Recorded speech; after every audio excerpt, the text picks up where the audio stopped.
What's up, Vetters? Patrick here with Vetted. Today we're talking about this.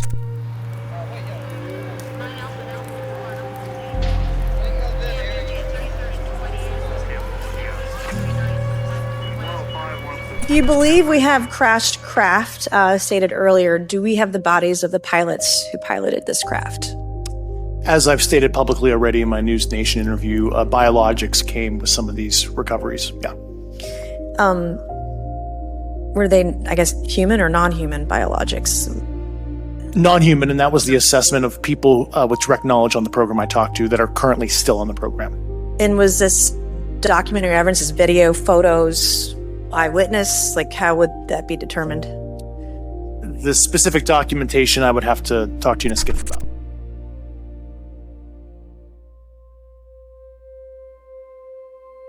And these people keep stonewalling, and they keep telling us, oh, this is classified. Like, who's preventing David Grusch from telling us this stuff? That's the most frustrating part of this. This is coming out. He assured me today that he will address this issue to the general public very soon, in the near future. So I can't speak to what he's going to say, but I'm just telling you from what I heard out of his mouth in sitting in an office of a member of Congress, and everybody in the room, you could have heard a pin drop. Like I said in my presser on Tuesday, I did get access to crash retrieval photos and everything, so I've seen the recovered vehicles and everything. So I would say that's probably the most stupendous thing, earth-shattering thing that changed my worldview. A lot of it was lenticular discs, some was crescent moon shapes. I call it the flattened sunfish. There's a bunch of different morphologies that the U.S. government has recovered, from eggs to discs to crescent moon, boomerang type vehicles, and I got a small smattering sample of that of ones that have landed or crashed on the surface of the Earth.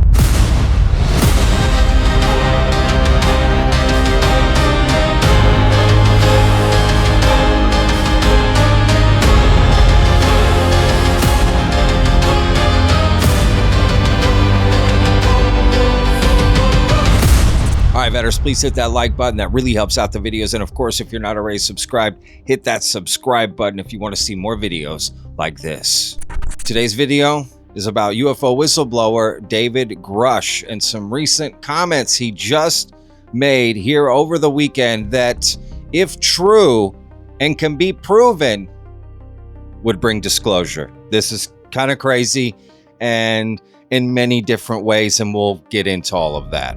But before we get to those comments that David Grusch just made, and actually he may have made these comments about 7 months ago, but no one caught it. We'll get to that in a moment. Let's dive in to where this sort of originated, that this information that David Grusch just put out actually came from. And well, it started with an interview from James Fox. I had Leslie Kean on my show when I worked on Fox and Friends back in the day on Fox News, before the revelations that came out in the New York Times article and what she was working on. And so I thought, here's the moment. 10 years ago, James, can you believe it's been 10 years since we have the Tic Tac story appearing in the freaking New York Times? And these people keep stonewalling, and they keep telling us, oh, this is classified. Like, who's preventing David Grusch from telling us this stuff? That's the most frustrating part of this. This is coming out. He assured me today that he will address this issue to the general public very soon, in the near future. So I can't speak to what he's going to say, but I'm just telling you from what I heard out of his mouth in sitting in an office of a member of Congress, and everybody in the room, you could have heard a pin drop. And of course, when you hear that from James Fox, you think, wow, what is David Grusch talking about, right? And of course, we all remember David Grusch saying this a few years ago. If you believe we have crashed craft, stated earlier, do we have the bodies of the pilots who piloted this craft? As I've stated publicly already in my News Nation interview, biologics came with some of these recoveries. Yeah. Were they, I guess, human or non-human biologics? Non-human, and that was the assessment of people with direct knowledge on the program I talked to that are currently still on the program. And was this documentary evidence? Is video, photos, eyewitness? Like, how would that be determined? The specific documentation I would have to talk to you and Skip about. And almost 3 years to the month when he said that, right? And so he's back with more proof, if you will. At least that's what James Fox is saying, right? Because these are the comments that everyone is talking about from David Grusch. David, Lisa Booth here. A lot of times these sightings end up having ordinary explanations. Tell us about some that you've seen that defy the ordinary. Yeah, certainly some of them are ordinary, and some of them end up being, foreign programs and our own blue programs.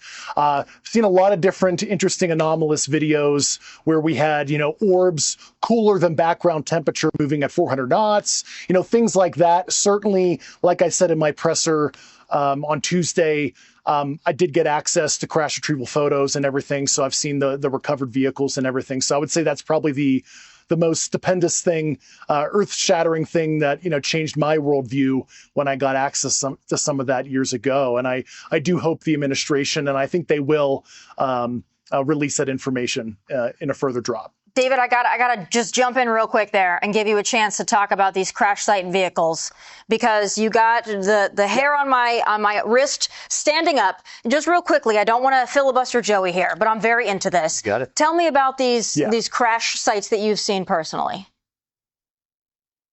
Yeah, a lot of them looked like what we saw. Some of the reporting dropped on Friday. There was a 1948 memo from the Chief of Naval Operations that discussed the flying disc pandemic that they were having, and they were enlisting help of the Air Force Intelligence Service.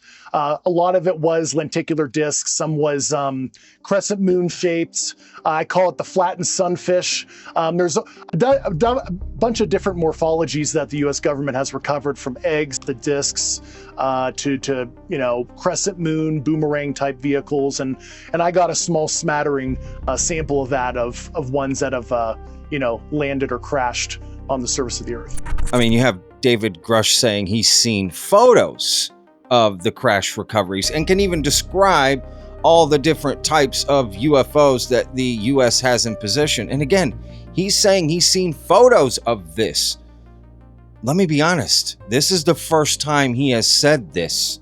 I cover this, trust me. And I'm sure a lot of you also recognize this as something new, which is why the entire UFO community is going bonkers over this, right? But I have a question. Why hasn't he said this before, right? This is kind of crazy if you think about it. And when I started to think about that, I thought, well, maybe he's dropped some similar information like this before and we just didn't catch it. But it's never been so clear as what he just said in the video I just showed you. But at the presser that James Fox is talking about, right, that happened this past Tuesday, which I covered in a live stream, feel free to check that out. David Grusch spoke along many other people there, right, to push for UFO transparency, disclosure, whistleblower protection. And I thought, did he say something there? Because that's what he's saying, right? In my presser, I said this. Wait a second, you didn't say you saw photos, right? Or at least not that specifically. In my official duties, I was exposed to human and signals intelligence information concerning foreign adversary, UAP crash retrieval, exploitation and study efforts, adversary views on U.S. legacy program reverse engineering efforts, and U.S.-held audiovisual information related to crash retrieval matters, such as the recovered vehicles and the associated biological material. Ah, there it is if you listen closely, and apparently I wasn't listening closely during that presser because I didn't initially catch it that way. He said audio visual, right? So, but again, you got to be very clear, and that's probably why he went back on Fox News and said it much more clear. I have seen photos of this stuff, and here's what they look like, right? Which is why James Fox was like, oh my God, wait till you hear what David Grusch has to say, right? And even James Fox agrees, because in that same interview that I showed you earlier, a clip from, James Fox alludes to this audio visual comment. Mr. Grusch, yesterday, publicly said there have been several dozen cases involving the government examining what he called non-human biologics. Okay? Let that sink in. He was exposed to U.S. held audio, visual info on recovered vehicles and the associated biologic materials. And we are making a direct plea to President Trump right now to release those files that he has seen. So basically something he said at that presser that just happened about less than a week ago, he's basically clarifying in this new Fox News interview, right? Like, no, I've seen the photos. Okay, I get it. But actually, I dug even further. And about 7 months ago, he might have actually revealed the information there and people just didn't catch it. I remember something about this and I remember covering it. But again, he was never so specific as he was in this most recent clip. Let me explain. Let's go back to November of 2025, this past year, when David Grusch went on Fox News with Bret Baier, and he said this. You believe that we have encountered alien beings and that they've come to Earth and that we know about it as a U.S. government?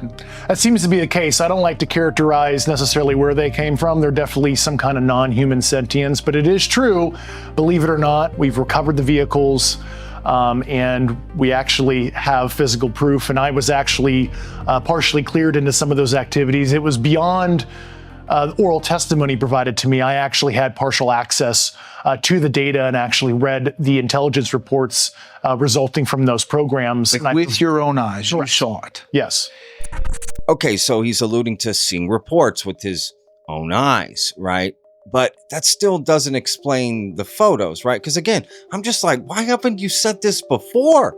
People have been wondering this. Was David Grusch a firsthand witness, right? And he did kind of also say this in that exact same interview. And when you mentioned in that testimony of recovering the pilots or remains non-human, that's something that you saw as far as the intelligence with your eyes? Yes. And it is a very uncomfortable, even for me now, as somebody who's seen it, experienced it, even talking about it, because it's so outside a normal person's worldview to understand that there is this biological sentience that have piloted these crafts that don't necessarily look 100% like you and I. Were there pictures? Were there? There were. Yes, there were. So he may have revealed this way back then, but again, he wasn't so specific as to say, I saw those photos, you know, that there were photos. I mean, maybe we should have put that together. I don't know.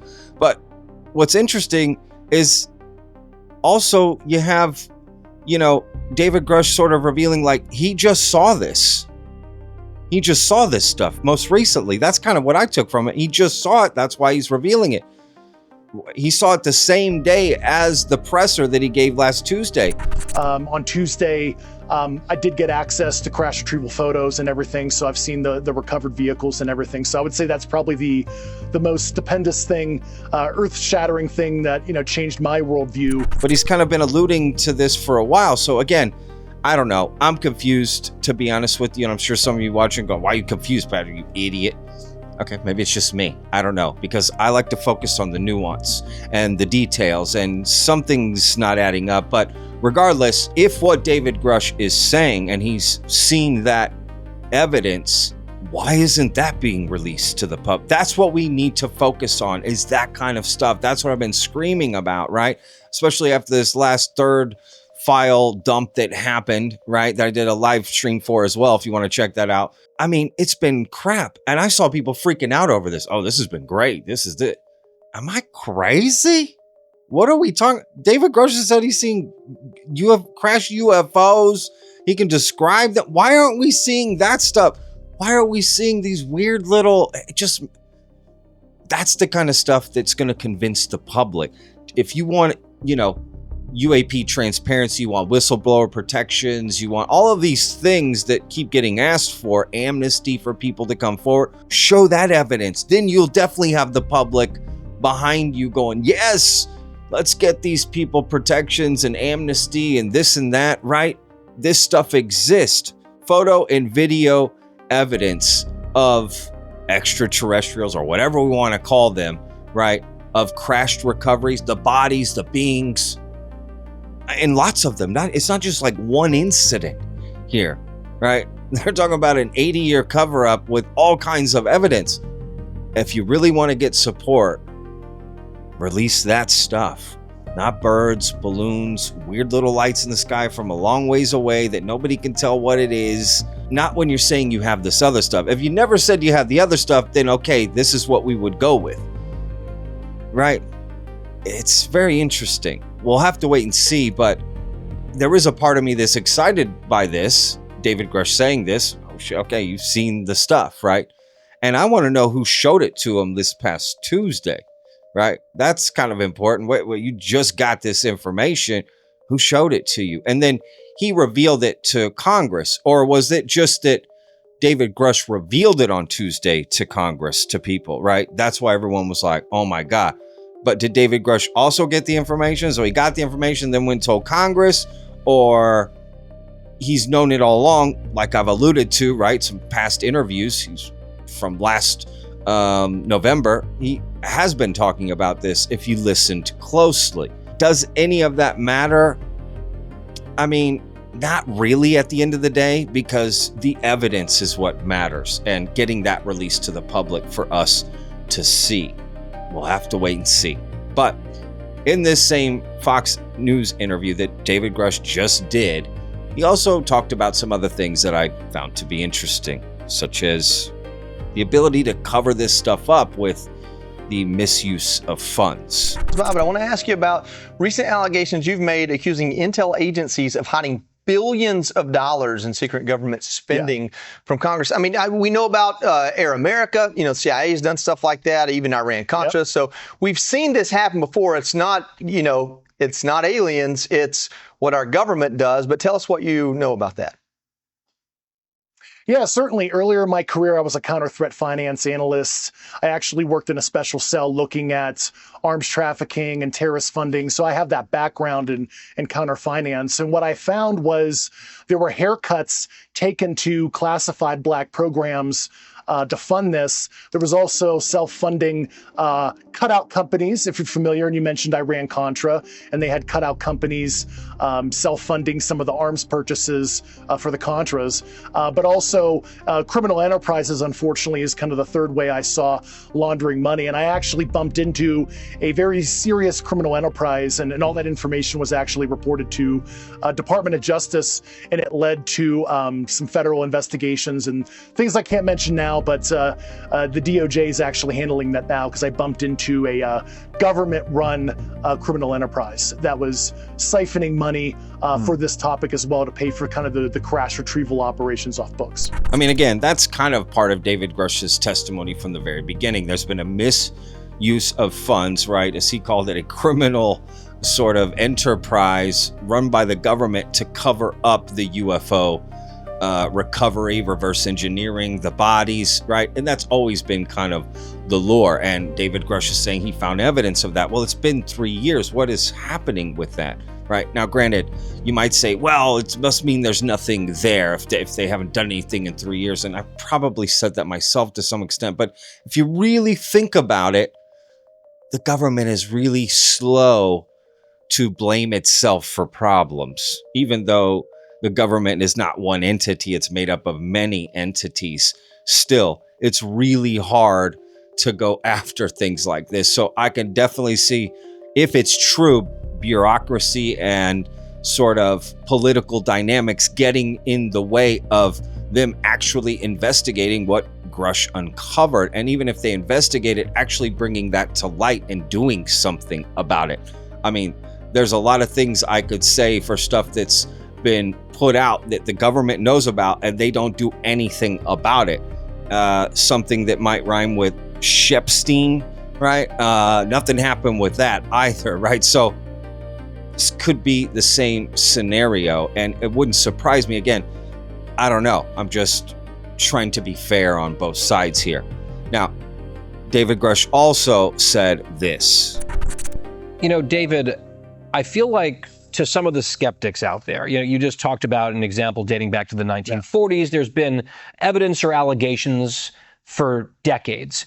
And the cynics or the skeptics might say, if there's truly some big conspiracy here to hide all this from us, that's now involving so many people to keep these secrets and keep the conspiracy going. Is that really plausible or realistic? How do you address that question that people might ask? Yeah, you know, at any given time, there's probably several thousand people briefed. And then remember, it's an onion model. So people at the top, you're looking at less than 200 that really know a lot of this information. As somebody who was originally ultra cleared, I was cleared to the entire black budget of the Department of Defense at one point. We do keep a lot of secrets as America, and there are multi-decade, thousands of people briefed to certain sensitive activities we do around the world, and it's never leaked. And conversely, actually, this subject at some level has been leaking since almost its inception, because you had qualified observers seeing this phenomena, and then you did have information about crash retrievals and other things like, you know, historical events that have been documented, like Virginia and Brazil in '96, which the Brazilian defense minister recently in a statement confirmed that event actually happens. And if you watch an episode of American Alchemy with Jesse Michaels, you can actually watch the interview. So the government is very good at keeping secrets, but at the same time, this subject actually has been leaking at some level as well.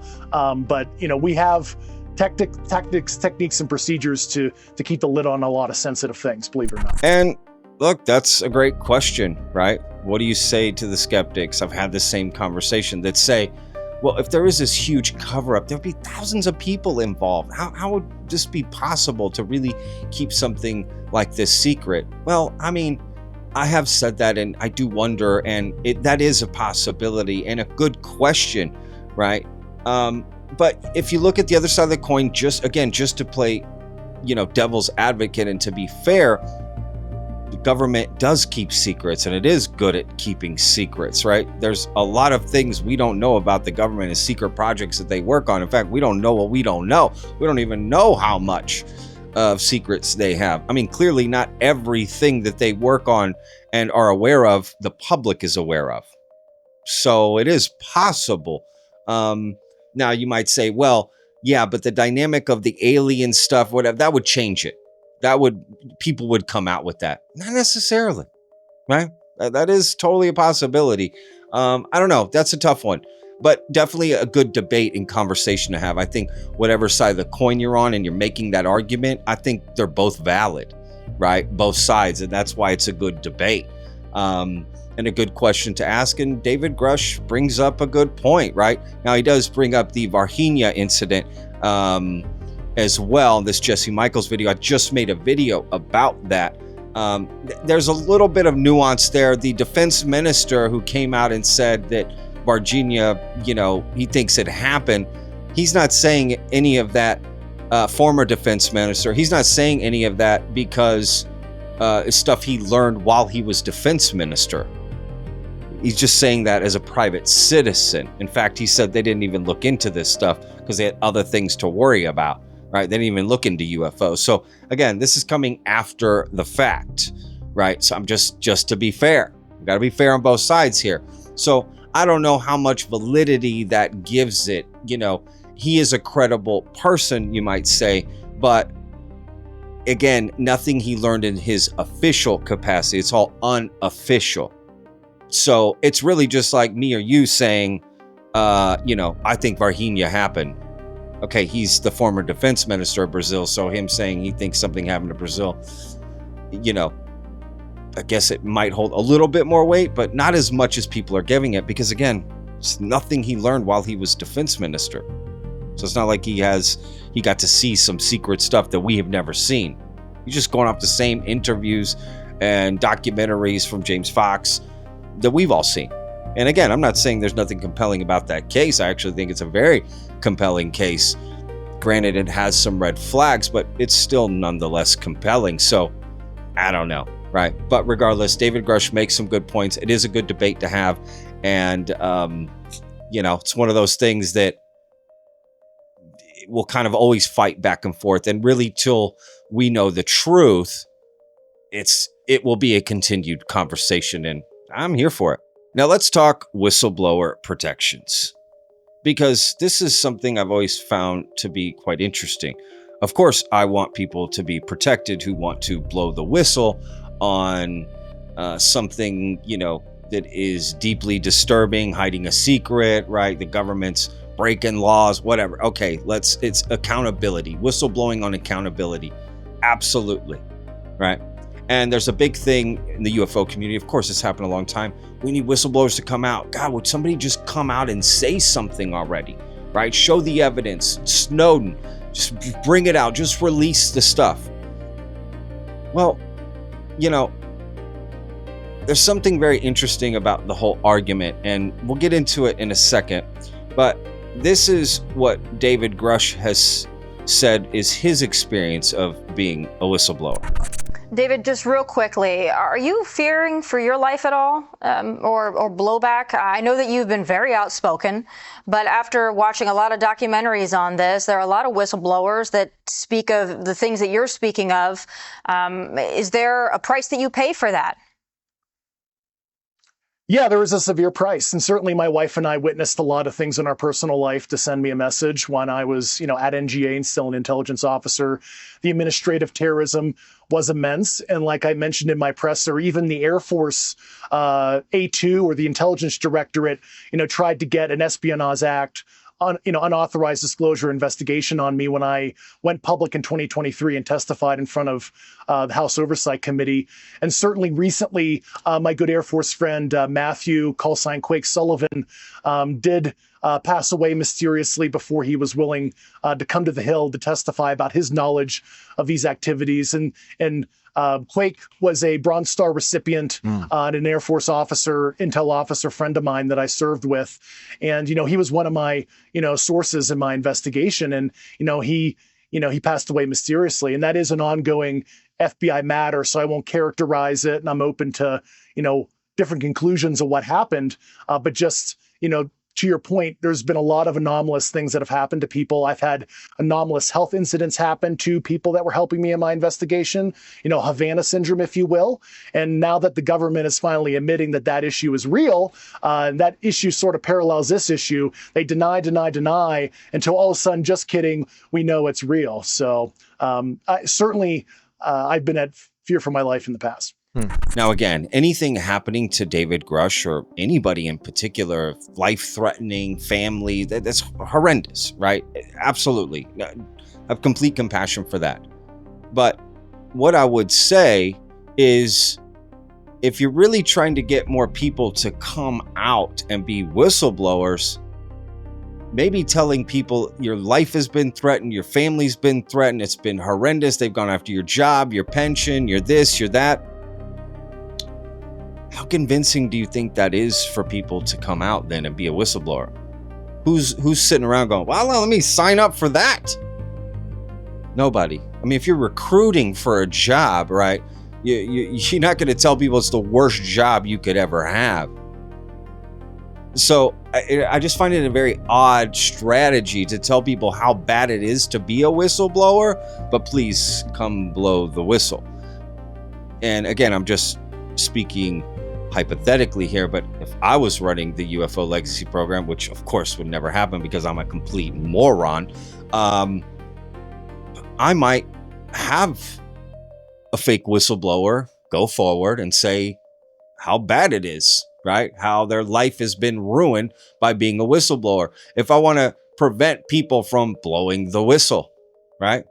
That's a good strategy to hit everybody and just let them know it's not good to come out, right? Especially from someone you might think is like you. I'm not saying David Grusch is a fake whistleblower. I'm just saying it would be a good strategy to do something like that. Is that happening? I don't know at the end of the day, right? And I just am speaking hypothetically. Just want to make that clear. I'm just speculating, right? You let me know what you think in the comments. Is it a good idea for whistleblowers to tell us how bad it is to be a whistleblower so that we can get other whistleblowers to come forward? I don't know. I mean, David Grusch said this back in November again in that same Brett Baier Fox interview. For the other people who are coming out, you say to them what? You've obviously faced intimidation. You talked about harassment. There are reports that others have too. I say that there's hope. Certainly, Congress values whistleblower information right now, and certainly I believe there's an appetite with the administration to do the right thing on this as well. And there's some other things that are happening behind the scenes that I'll let the administration discuss when they're ready. Again, this is something that's being said a lot. I mean, you even had David Grusch in that most recent interview talking about his friend Matthew Sullivan, who mysteriously died trying to come forward. Again, is that a good strategy to get people to come forward? You could mysteriously die. Your life will be ruined. Again, I don't know. It's like at the same time, we want to know the truth, right? Whistleblowers are probably the more hopeful side could be, well, they're just trying to gain compassion from people of like, hey, I'm going through a lot to bring you this information, right? But the double-edged sword of that coming forward like that and saying that stuff is you're not convincing anybody to come forward as a whistleblower. I can't imagine someone who's working on this alleged, UFO program going, oh man, whistleblowing sounds phenomenal. You might die, lose everything, right? I mean, again, just seems like an odd strategy. And if I were trying to cover it up, that's what I would do. Send people out to say how bad it is to be a whistleblower. Again, just speculating. Now, with all this news from David Grusch and the press conference he just gave with everybody, people and all the files being released by Trump, people are saying we're at a peak right now. Things are happening. Things are moving. We're getting closer to disclosure, right? Well, something very interesting that just happened that the White House just confirmed is this Science Advisory Board, okay, to study UAP. And it's being led by Dr. Avi Loeb, the same Avi Loeb from Harvard who talked about Oumuamua, Three-Eye Atlas. I mean, I've even interviewed Avi Loeb a couple times, and they have him leading this advisory board. The White House has just been confirmed. The 3 UAP file releases thus far attracted more than 1 billion views and a lot of chatter on social media. However, to paraphrase the wisdom of basketball players, we must keep our eyes on the orbs, not on the audience. Science is done differently than Hollywood films. What could be better of doing than the establishment of a new UAP Science Advisory Council by the White House, AARO, the Office of the Director of National Intelligence, ODNI, the FBI, and all intelligence community members. This is not wishful thinking, but a reality now. Over the past week, I was tasked by the above organizations to create a research team of young scientists who will serve on this council. I gotta admit, I find that very interesting. And they've even chosen a panel, right? There are people that will be on this. Where is it going? It just started. We don't know. Now, I'm going to make a separate video to dive really deep into it, but let me at least tell you who's on this panel. Of course, we have Dr. Avi Loeb leading the way. Then we've got Dr. Regina Sarmiento. We've got Professor Gary Nolan, Dr. Tim Gallaudet, Dr. Janice Vilhauer, Professor Matthew Seidegis, Dr. Devesh Nandel, Professor Peter Skafish, Dr. Michael Shermer, Dr. Richard Clote, and Dr. Omer. Now, I may have gotten a few of those names wrong. I apologize.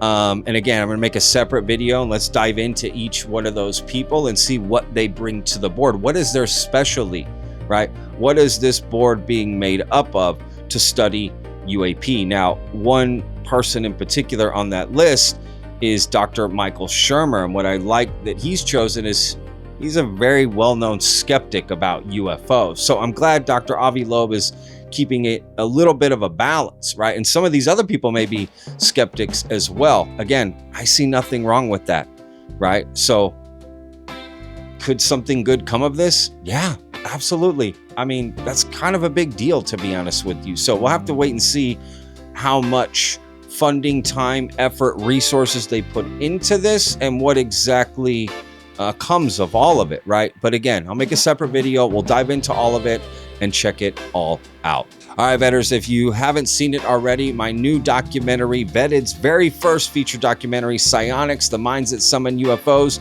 is out now. Go to psionics.film and let me know what you think about it. We'll see you guys on the next one. Remember, Vetters, every day's a gift, y'all. Peace.